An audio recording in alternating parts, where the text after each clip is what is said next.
guys, oh. Ito. Pinagtapon, guys.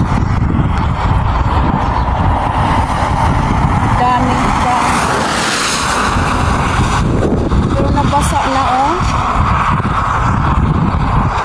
Basa. Sad.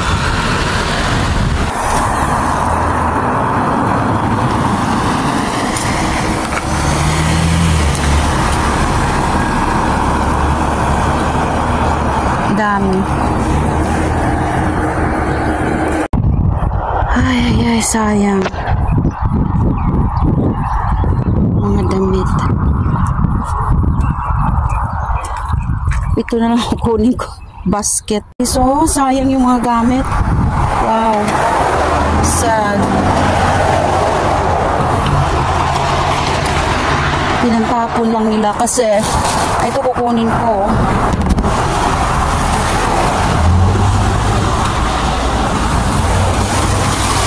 Kasi lalagyan ko na lang ng ano, ayan, mga pintura. Basa na. Kasi nagulan. Kawawa naman. May mga anak sila, oh. So, ayan, dami pinantapon.